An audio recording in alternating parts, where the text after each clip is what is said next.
So we'll skip to what can bodybuilders learn from powerlifters?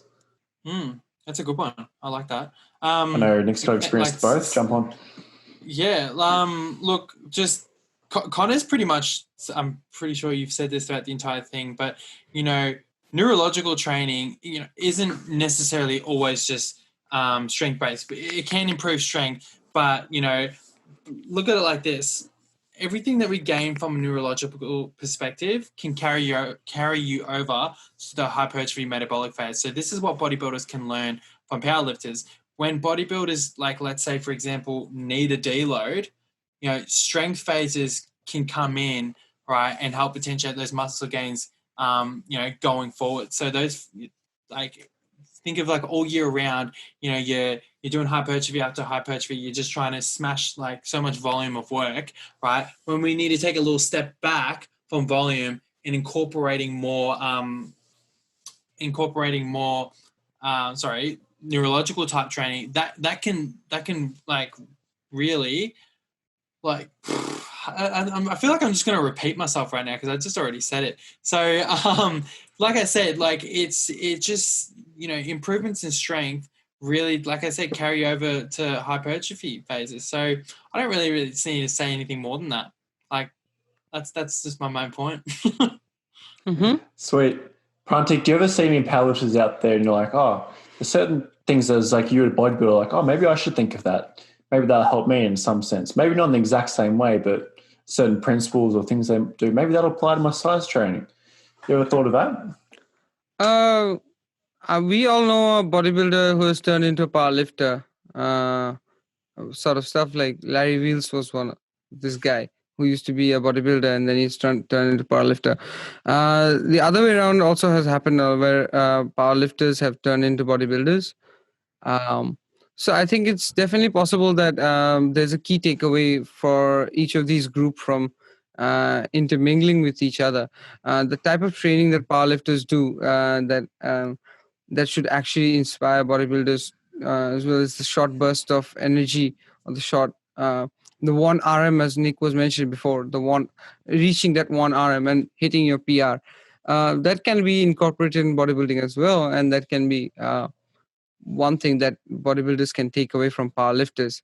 And on the same way, powerlifters can also take away something from the bodybuilder is the set range. I mean, periodization. Yes, exactly. Periodization. It can be now you see both these sports have developed hand in hand. It was not as prominent as it is nowadays before when it evolved. The first thing that came in was bodybuilding, which is just display because of powerlifting, your body looked nicer. Because you're moving more weights, you're adding on more muscle, and your body look nicer.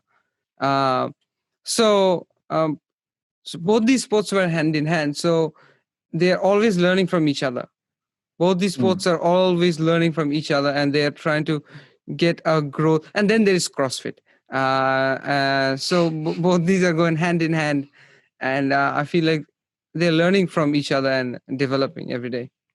I will say it too. Like if you're a bodybuilder, and you require improvements, for example,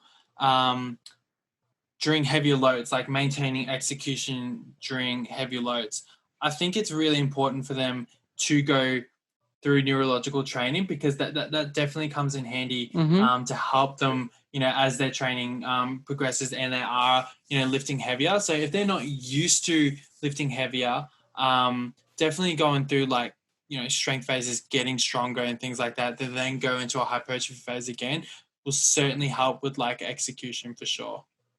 Yeah, I think I've covered some of the strength for size things, but as like again, you can't speak.